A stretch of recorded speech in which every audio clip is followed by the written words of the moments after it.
Very good morning to all of you. Today we are going to start second unit. In second unit, today's class, what we are going to discuss is about perceptrons. What is perceptron? How the model will look like, and what is multi-layer perceptron, and what is feed-forward network, and what is back propagation network. These are the things we are going to discuss in today's class. So perceptron, what is perceptron? Perceptron is an algorithm. Perceptron is an algorithm used for supervised learning of binary classifiers.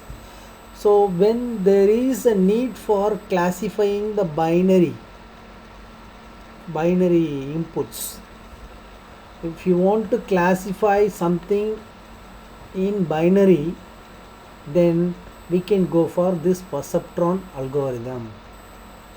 So perceptron is an algorithm used for supervised learning. So it is used in the supervised learning methodology of binary classifiers. So it classifies binary values. As we know, binary means 0 or 1. Binary classifiers decide whether an input, usually represented by a series of vectors, belongs to a specific class. So this binary classifier decides whether the input belongs to a specific class. A perceptron is a single layer neural network. The perceptron, otherwise it is called as single layer neural network. This perceptron consists of four main parts. What are the four main parts? They are input values. Number 1, input values. Number 2, weights and bias or simply weights. Third one, net sum. Fourth one, an activation function. So these are the four major parts in a perceptron.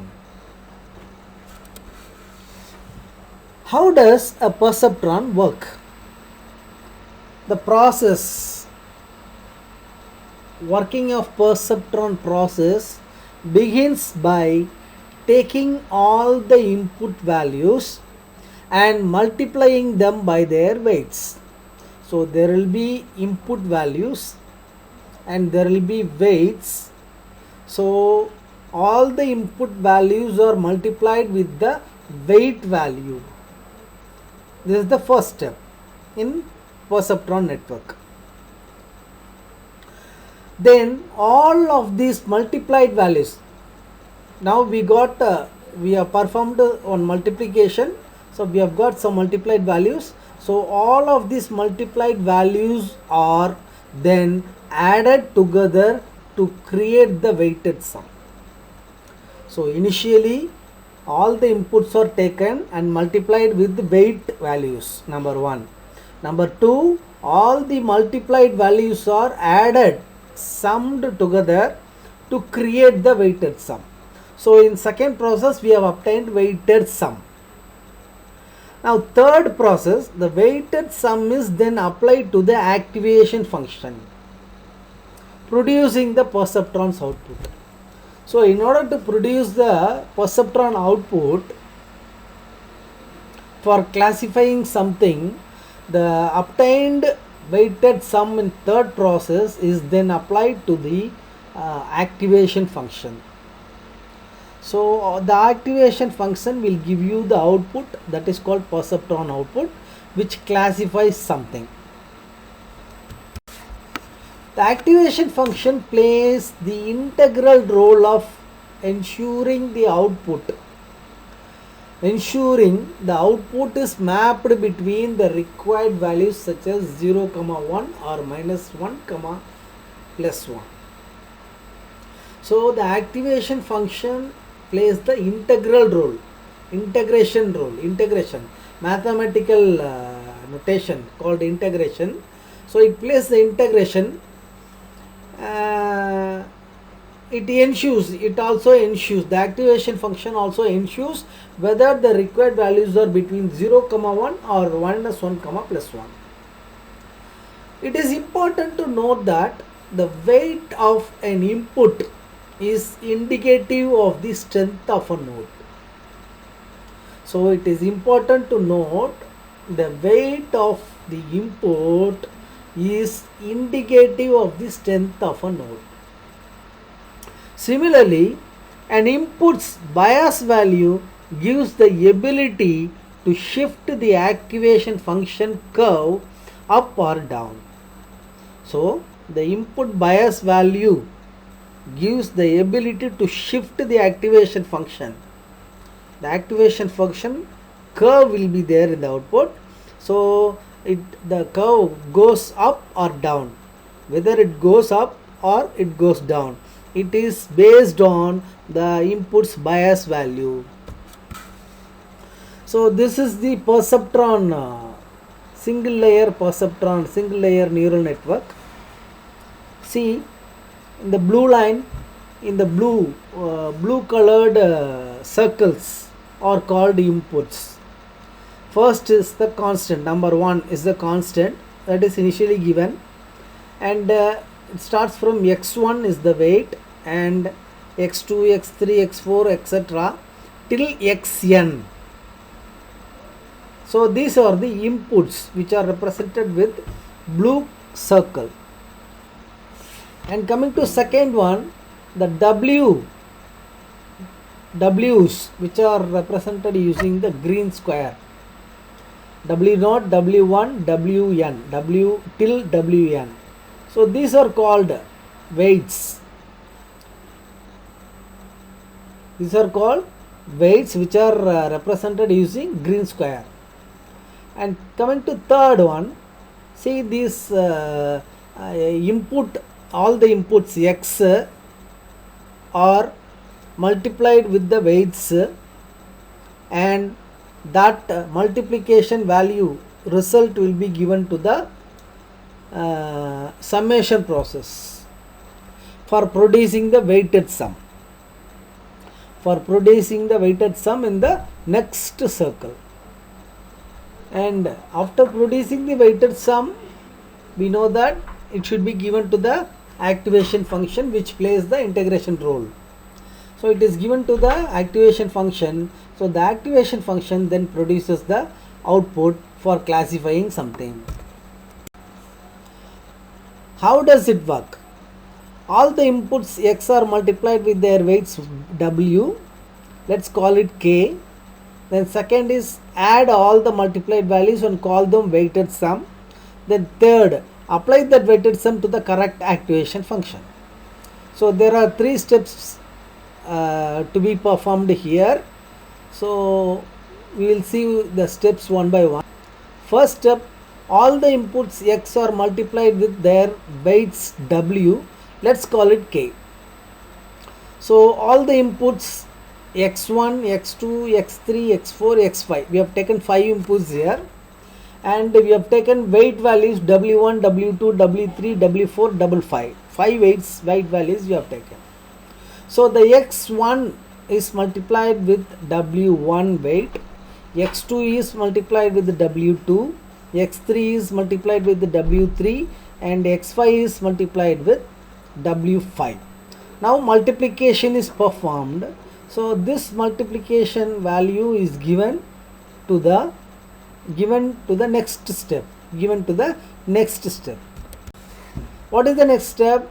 Add all the multiplied values and call them weighted sum. Now we have to perform the addition for the all multiplied values. So this summation is given. Summation k is equal to 1 to 5 k. So as we know, k is nothing but the multiplied value. So sigma for summation, green color sigma for summation, and k starts from, the k value starts from 1 to 10, since we have 5 inputs and 5 weighted sum. So k is actually the index. K is equal to 1, the term which start with, k is equal to 5, the term we end with, and k is the formula for the nth term.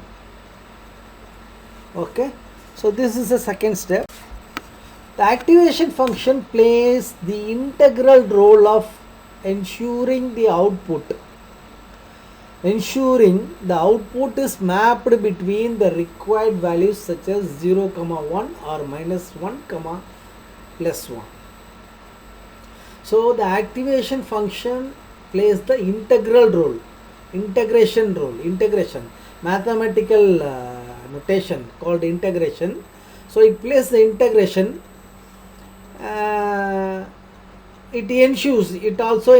The activation function also ensures whether the required values are between 0, 1 or -1, +1. It is important to note that the weight of an input is indicative of the strength of a node. So it is important to note the weight of the input is indicative. So this is the perceptron, single layer neural network. See, in the blue line, in the blue colored circles are called inputs. First is the constant, number 1 is the constant that is initially given, and it starts from x1 is the weight, and x2, x3, x4, etc. till xn. So these are the inputs which are represented with blue circle. So this is one example. See, input layer contains input layer contains 4 inputs. They are x1, x2, x3, x4. They are represented using the circle, and then the weight value here is 0.25. So the 0.25 is common. It is common for all the input values. For x1 it is 0.25, for x2 it is 0.25, x3 it is 0.25, and for x4 also it is 0.25. Which is 0.25? The weighted value. Now the input values are multiplied with that weight value. After multiplication, S will be obtained. So S will be obtained. S contains the multiplied value. Then after that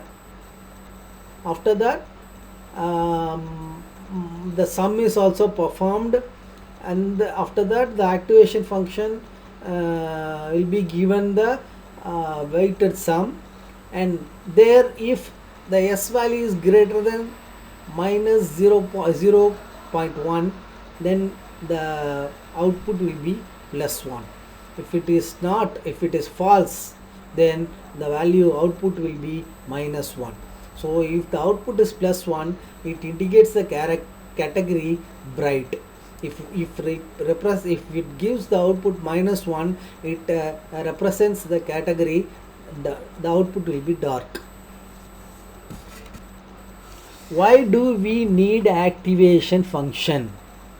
The activation function are used to map the input between the required values like 0, 1 or -1, 1. So the activation function is used to map the input between 0, 1 or -1, 1.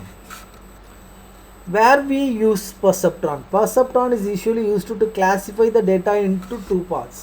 So wherever the classification of 2 parts is required, this perceptron model can be used. So since it classifies the data into 2 parts, it is also known as linear binary classifier. And this is what we have seen about a perceptron, and what are the layers in perceptron, how does it work, and what are the steps used in the perceptron. Now we are going to see the linear separability. What is linear separability? In Euclidean geometry, linear separability is a property of two sets of points. So actually linear separability is nothing but a property which is having two set of points. This is most easily visualized in two dimensions, x comma y, in the Euclidean plane by thinking of one set of points as being colored blue and the other set of points as being colored red. So there are two set of points here. One is colored with blue, another one is red color. These two sets are linearly separable. One is blue color, one is red color. Set of points. Set of points in blue color and another set of points in red color. These two sets are linearly separable. When it is linearly separable? If there exists at least one line, that is one straight line in the plane with all of the blue points on one side of the line and all of the red points on the other side. So if there exists a straight line in between these two set of points, then it is called linearly separable. Which is called linearly separable? The two set of points are linearly separable. The idea immediately generalizes to higher dimensional Euclidean spaces if the line is replaced by a hyperplane. So this is the diagram having the set of points. One set of points with blue color. There are many points, set of points with blue color, and in the top set of points with red color, and in between these two set of points one straight line is drawn. So if the straight line can be drawn, then these two set of points are called linearly separable. Three non-collinear points in two classes, that is positive case and negative case, are always linearly separable in two dimensions. Example is given here. Three examples are given. See, in the first part, in the left hand side, one positive sign is there and two negative signs are there, and in between these two set of points can be separable by a straight line. So this is called linearly separable. And coming to second, in the middle, we have two positive points in blue color and one negative point at the bottom in red color. These two sets of points are linearly separable because a straight line can be drawn between these two set of points. And coming to the third one, there is only one set of points with the minus sign, and above that set of points a straight line is drawn. This is also separable, linearly separable. There is no positive sign in this third category, only negative is there. So even though it is linearly separable. Linear separability of Boolean functions in n variables. So how the linear separability is done using Boolean functions? By having n number of variables. A Boolean function in n variables can be thought of as an assignment of 0 or 1 to each vertex of a Boolean hypercube in n dimensions. This gives a natural division of the vertices into two sets. The Boolean function is said to be linearly separable provided these two sets of points are linearly separable. So if the Boolean function is said to be linearly separable, then these two set of points should also be linearly separable.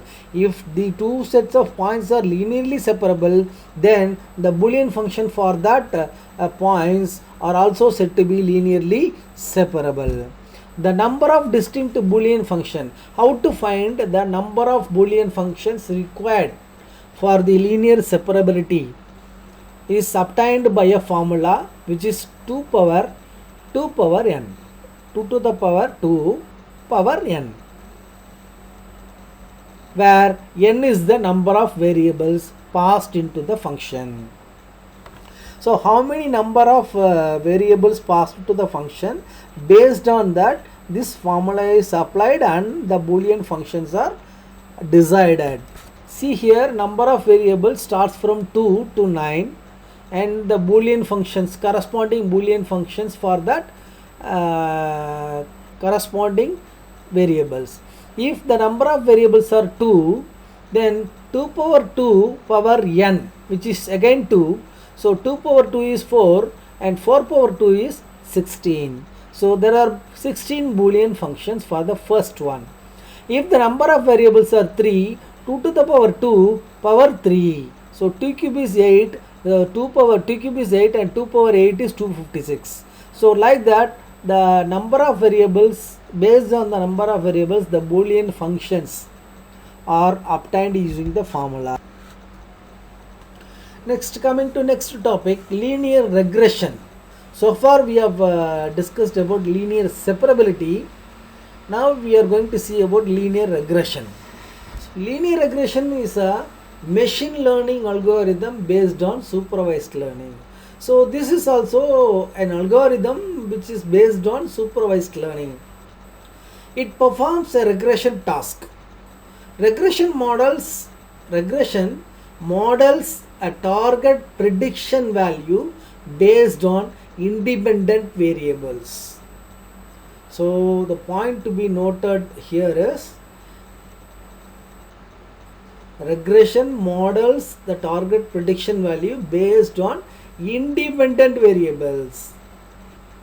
It is mostly used for finding out the relationship between variables and forecasting. So it is used for finding out the relationship between the variables. Different regression models differ based on the kind of relationship between dependent and independent variables they are considering and the number of independent variables being used. So different regression models differ based on the independent and dependent variables.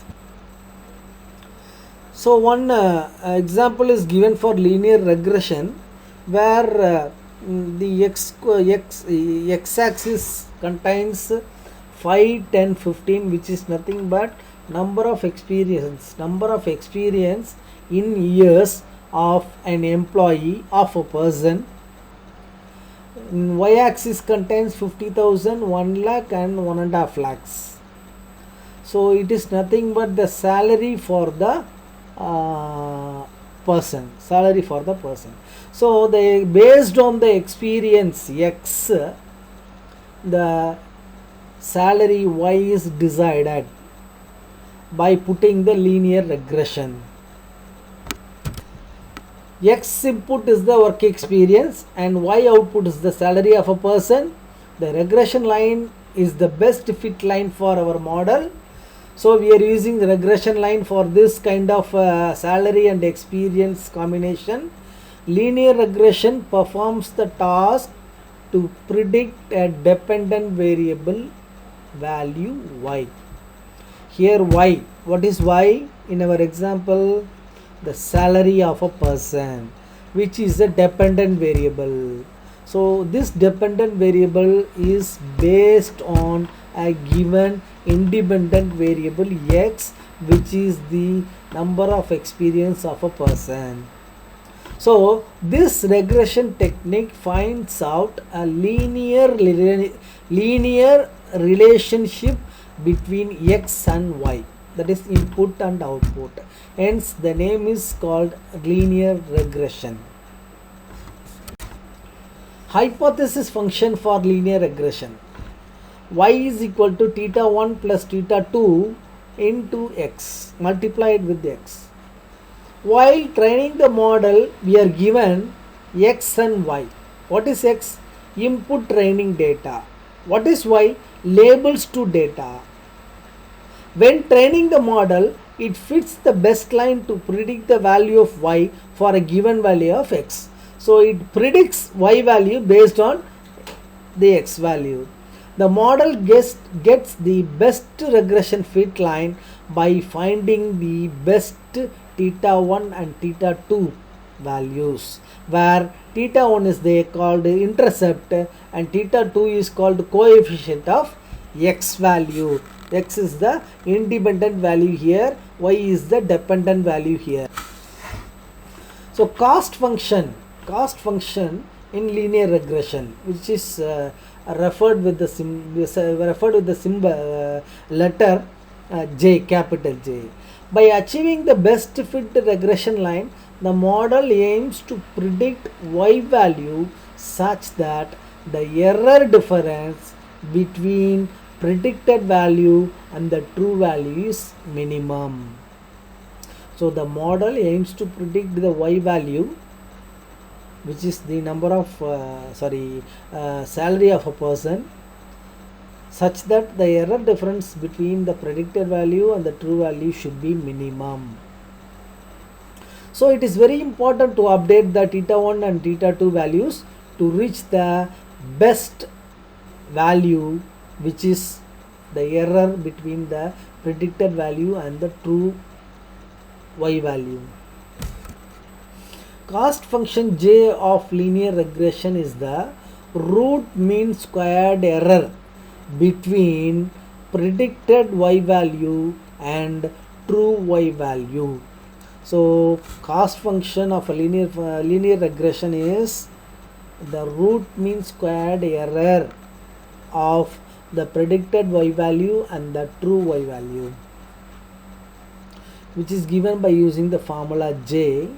Cost function J is equal to 1 by n, 1 divided by n, summation 1 I starts from 1 to n, and predicted value, my predicted y value minus the true y value square. Subtraction of predicted y value and true y value, so the result will be squared. And next topic is multi-layer perceptron, which is shortly called MLP. So a multi-layer perceptron is a class of feed-forward artificial neural network. Feed-forward artificial neural network. An MLP consists of at least 3 layers. At least it will have 3 layers of the nodes. They are input layer, hidden layer and output layer. There are 3 layers: input layer, hidden layer and the output layer. Except for the input nodes, each node is a neuron that uses a nonlinear activation function. So except to the input node, each node in the remaining layers are called neurons that uses a nonlinear activation function. Those neurons uses the activation function. MLP utilizes a supervised learning technique called backpropagation for training.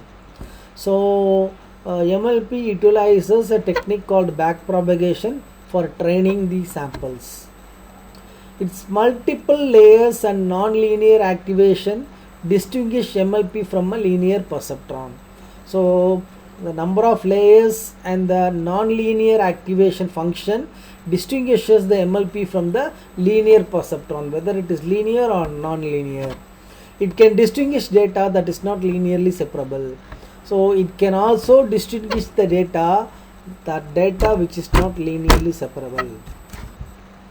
Activation function of MLP, that is multilayer perceptron. If a multilayer perceptron has a linear activation function,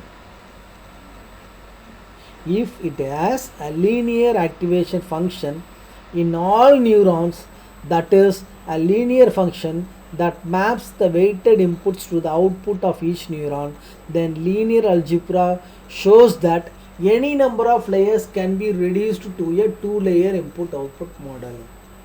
So in this, by using the activation function in multilayer perceptron, whatever the number of layers available, it can be reduced to 2-layer model. So whatever the number of layers in the multi-layer perceptron, it can be reduced to a two-layer model. The two layer will be input and output layers. In MLPs, some neurons use a nonlinear activation function that was developed to model the frequency of action potentials. So multilayer perceptron which uses the nonlinear activation function can be used for action potentials or firing of biological neurons. Firing of biological neurons. The nonlinear activation functions can be applied here. The two common activation functions are both sigmoids and are described by y of vi equal to tan h of vi and y of vi equal to 1 plus e power minus vi to the power minus 1. So there are two functions here. One is y of vi is equal to tan h vi and y of vi is equal to 1 plus e minus vi into to the power minus 1. The first function is the hyperbolic tangent that ranges from minus 1 to plus 1. The other is the logistic function which is similar in shape but ranges from 0 to 1. So there are two functions obtained here, two common activation functions used here. One is tan h and another one is 1 plus e to the power something. So the first is called hyperbolic tangent which ranges from minus 1 to plus 1. And the second function, second activation function ranges from 0 to 1. Layers in multilayer perceptron. It consists of 3 or more layers, input, output and 1 or more hidden layers. Since MLPs are fully connected, since multi-layer perceptrons are fully connected, each node in one layer connects with the certain weight which is called W of ij to every node in the following layer. Learning. How learning is happening in multi-layer perceptron? Learning occurs in the perceptron by changing connection weights, by changing the weights after each piece of data is processed. When the input is given, if you change the weight, if you adjust the weight, the learning occurs based on the amount of error in the output. So the input is given and weight is also given. So if the error is high, then if the error is high, the weight is adjusted based on the error. After adjusting the error, we are checking after adjusting the weight, we are checking the error. Now again based on the error, the weights are adjusted. So it is repeatedly, this process is going on. So the output compared to the expected result in error.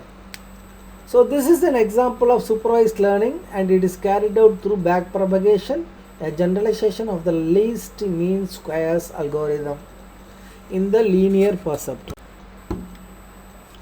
Next topic is feed-forward neural network. So what is feed-forward neural network? It is an artificial neural network wherein connections between the nodes do not form a circle. So underline, do not form a circle. So the connections between the nodes will not form a cycle. This, if it is like that, it is called feed-forward network.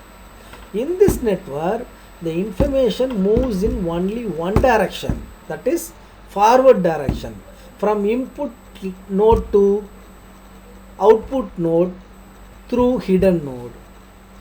From input node to hidden node, from hidden node to output node. There are no cycles or loops in the network. So this is feed forward network. There are three layers: input layer, hidden layer and output layer. The input is given in the input layer, which are represented using blue circle, and in hidden layer the circle are represented using green. So the output of the input layer is given to all nodes of hidden layer, and in output layer is represented using the orange color. The output of the hidden layer will be given to the input of output layer. So the output of hidden layer is given to all the output layers input. Then coming to next topic, back propagation. What is back propagation? It is a widely used algorithm for training feed forward neural networks. So in the previous slide we have seen about feed forward neural networks. For training the feed forward neural networks, back propagation algorithm is used. In fitting a neural network, back propagation computes the gradient of the loss function.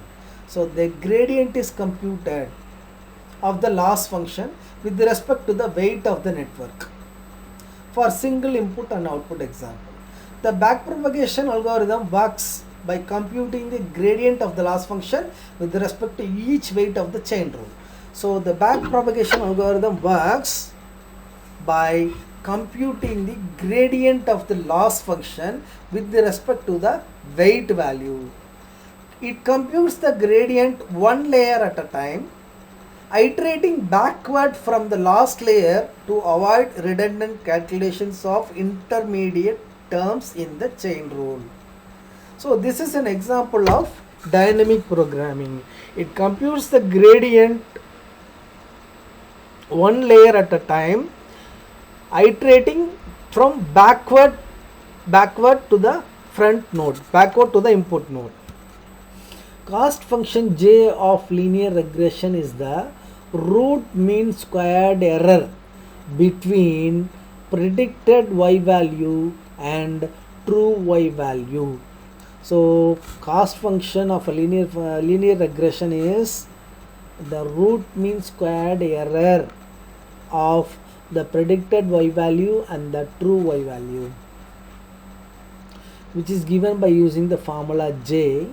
Cost function J is equal to 1 by n, 1 divided by n, summation 1 I starts from 1 to n, and predicted value, my predicted y value minus the true y value square. Subtraction of predicted y value and true y value, so the result will be squared.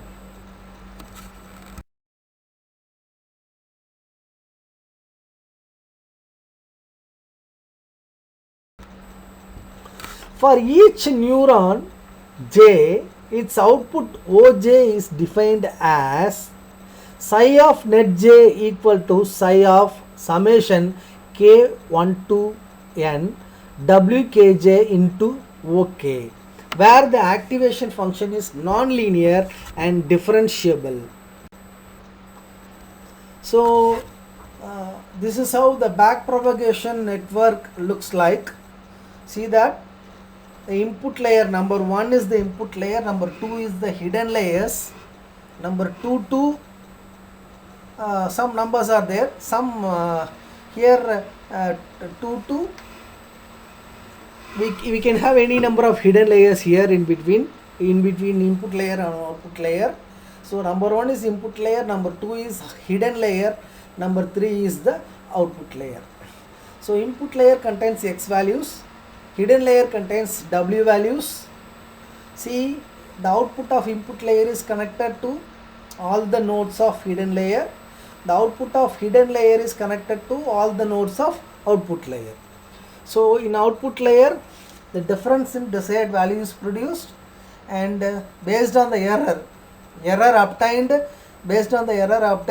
it is back propagated to the hidden layer, and in hidden layer it is again back propagated the weight values are adjusted here in hidden values, hidden layers, and after that again it is given to the output layer. By having the activation function, the output layer produces the error. Based on the error rate, again it is back propagated till we get minimum error. If we get minimum error, then the node will get success output. So this is what the back propagation algorithm diagram. So with this we are concluding the class. Remaining we will see in the next class. Thank you.